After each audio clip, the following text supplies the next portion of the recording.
نحمدہ ونصلی علی رسولہ الکریم ونحن علی ذالک من الشاہدین والشاکرین والحمدللہ رب العالمین اما بعد فاعوذ باللہ من الشیطان الرجیم بسم اللہ الرحمن الرحیم۔ ناظرین، اسلامی سال کا پہلا مہینہ محرم الحرام، اور اللہ تعالیٰ قرآن پاک میں ارشاد فرماتا ہے کہ اللہ تعالیٰ کے نزدیک مہینوں کی تعداد 12 ہے اور ان میں سے 4 حرمت والے ہیں۔ حرمت والے مہینے کون سے ہیں اور انہیں حرمت والا مہینہ کیوں کہا جاتا ہے؟ یوں تو ہر دن اللہ تعالیٰ کی اطاعت کے لیے ہے، ہر مہینہ اللہ تعالیٰ کے حکم پر عمل کرنے اور معاصی سے اس کی نافرمانی، اس کے احکامات کی خلاف ورزی سے رکنے کے لیے ہے، لیکن خصوصاً 4 مہینے ایسے ہیں جن میں عبادات کا اجر و ثواب باقی مہینوں کی نسبت زیادہ دیا جاتا ہے۔ ان 4 مہینوں میں جنگ اور قتال کو منع فرمایا جاتا ہے، اور اسی طرح سے ان 4 مہینوں میں جس طرح نیکی کا اجر بہت زیادہ ہے، بالکل ایسے ہی ان مہینوں میں اگر کسی سے گناہ ہو جائے تو پھر اس کا عذاب یا اس کی سزا بھی زیادہ ہے۔ ہم بات کر رہے ہیں حرمت والے خصوصاً ان 4 مہینوں کی جن کی اللہ تعالیٰ نے اور اس کے حبیب حضرت محمد مصطفیٰ صلی اللہ علیہ وسلم نے عظمت اور حرمت ہمارے سامنے بیان فرما دی۔ ان 4 مہینوں میں رجب، ذی القعدہ اور ذی الحج اور محرم، جو اسلامی سال کا ابتدائی مہینہ ہے، اور یہ ابتدا نبی کریم صلی اللہ علیہ وسلم کے مکہ سے مدینہ منورہ کی طرف ہجرت فرمانے کے ساتھ ہوئی، یعنی ہجرت کے بعد سے باقاعدہ شمار کیا جانے لگا۔ محرم کو محرم یا محرم الحرام اس وجہ سے کہا جاتا ہے کیونکہ یہ قابل احترام ہے۔ محرم کے معنی عزت والا، حرمت والا، قابل احترام۔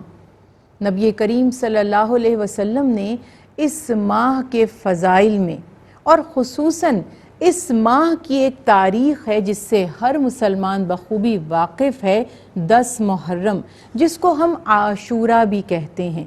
اس کی فضیلت میں آپ صلی اللہ علیہ وسلم نے بے شمار احادیث مبارکہ بیان فرمائی، اس کی فضیلت واضح کی گئی۔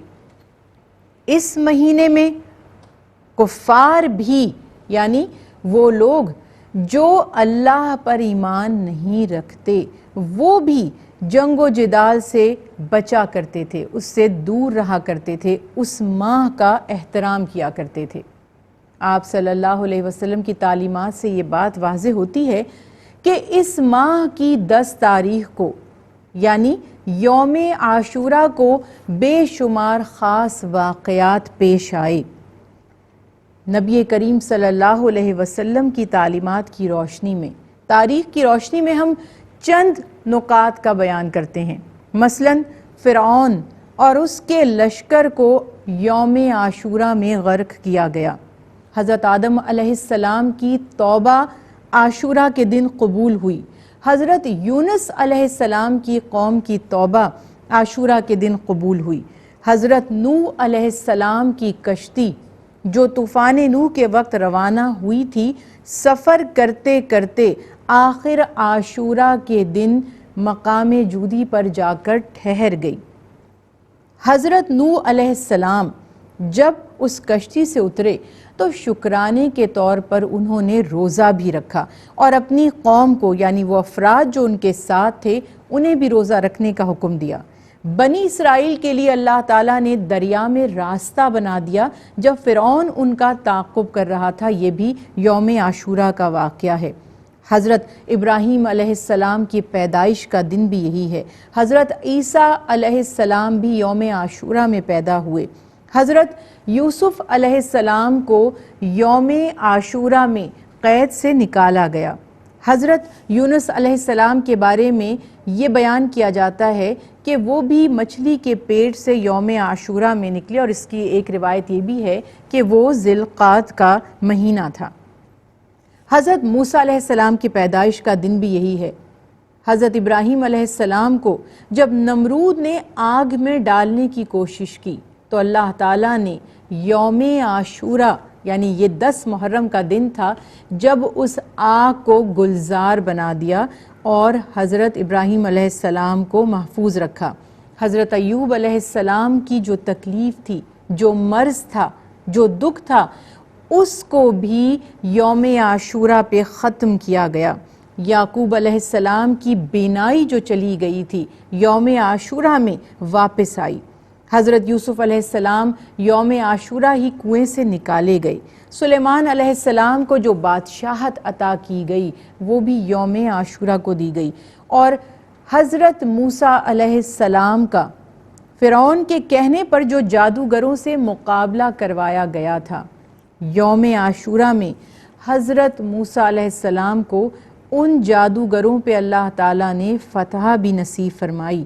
اور ایک اہم ترین واقعہ جسے کوئی مسلمان نہیں فراموش کر سکتا اور سب کے علم میں ہے کہ نبی کریم صلی اللہ علیہ وسلم کے پیارے نواسے، جنت کے سردار حضرت امام حسین رضی اللہ تعالی عنہ کی شہادت کا دن بھی یوم عاشور ہے، یعنی وہ واقعہ جسے ہم کربلا کے یا کرب و بلا کے نام سے جانتے ہیں وہ بھی یوم عاشورہ میں پیش آیا۔ اسی طرح آپ صلی اللہ علیہ وسلم کی تعلیمات سے یہ معلوم ہوتا ہے کہ قیامت بھی یوم عاشورہ یعنی جس دن 10 محرم ہوگا اس دن آئے گی۔ اللہ تعالیٰ کی بے شمار نعمتیں اور انبیاء کرام کو جو انعامات عطا کیے گئے یا جن آزمائشوں سے انہیں نکالا گیا، ان سب کا اگر ہم جائزہ لیتے ہیں تو ہمیں اس کی تاریخ نظر آتی ہے، اس کا دن نظر آتا ہے جسے ہم کہتے ہیں 10 محرم یا یوم عاشورہ۔ اس دن کیا کیا جائے؟ کون سے اعمال پیش کیے جائیں؟ نبی کریم صلی اللہ علیہ وسلم نے اس ماہ کی اور یوم عاشورہ کی خصوصی طور پر تاکید فرمائی کہ ان میں کون سے اعمال پیش کیے جائیں۔ آپ صلی اللہ علیہ وسلم نے فرمایا کہ جس شخص نے یوم عاشورہ میں اللہ کی رضا کے لیے کسی یتیم کے سر پر ہاتھ رکھا یا کسی کی کفالت کی تو اللہ تعالیٰ اسے جنت میں داخل فرمائے گا۔ اور مشکوٰۃ شریف میں حدیث مبارکہ ہے کہ آپ نے فرمایا جس شخص نے کسی یتیم سے حسن سلوک کیا، اللہ تعالیٰ اسے مجھ سے جنت میں اتنا قریب فرما دے گا جیسے ہاتھ کی یہ 2 انگلیاں قریب ہیں، اور پھر آپ نے ان انگلیوں کو ملا دیا، یعنی یہ اس کے لیے ہے جو یتیم کی سرپرستی کرے اور اس سے حسن سلوک کرے۔ ایسے ہی جو سب سے پیارا عمل ہے اس دن کا وہ ہے 10 محرم کا روزہ رکھنا۔ آپ صلی اللہ علیہ وسلم نے یوم عاشورہ کا روزہ ترک نہیں فرمایا، خصوصاً جب آپ صلی اللہ علیہ وسلم مدینہ منورہ تشریف لے گئے اور آپ صلی اللہ علیہ وسلم نے دیکھا کہ وہاں یہودی ہیں جو عاشورہ کا یعنی 10 محرم کا روزہ رکھتے ہیں، تو نبی کریم صلی اللہ علیہ وسلم نے فرمایا کہ تم یعنی یہود اس دن میں خصوصی روزے کا اہتمام کیوں کرتے ہو؟ تو وہ کہتے ہیں کہ ہم نے حضرت موسیٰ علیہ السلام کے ساتھ اس دن فرعون سے نجات بھی پائی، اور موسیٰ علیہ السلام کو اللہ تعالیٰ نے انعامات سے نوازا، اللہ تعالیٰ نے ہم پر کتاب بھی نازل فرمائی یعنی توریت، تو ہم شکرانے کے طور پر اس دن کا روزہ رکھتے ہیں جیسے موسیٰ علیہ السلام نے رکھا تھا۔ تو آپ صلی اللہ علیہ وسلم نے فرمایا کہ ہم تم سے زیادہ موسیٰ علیہ السلام کے حقدار ہیں اور ہم تم سے زیادہ ان کے قریب ہیں۔ تو آپ صلی اللہ علیہ وسلم نے بھی یوم عاشورہ کا روزہ رکھا اور تمام مسلمانوں کو بھی یوم عاشورہ کا روزہ رکھنے کی تلقین فرمائی۔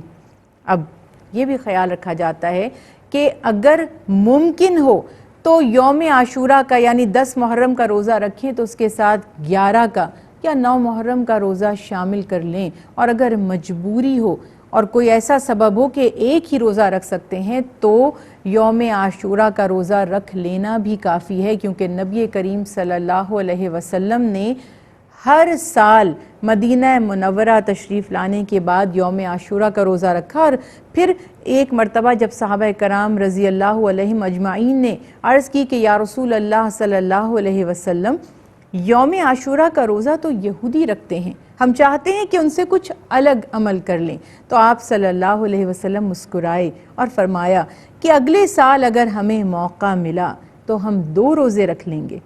اللہ تعالیٰ اس ماہ میں کثرت سے ہمیں ذکر کرنے، شکر کرنے، صدقہ اور خیرات کرنے کی توفیق عطا فرمائے، اور اس ماہ کے تمام جو برکات ہیں اور جو فیوز ہیں وہ ہم سب کو عطا فرمائے۔ وما علینا الا البلاغ المبین۔ اللہ اللہ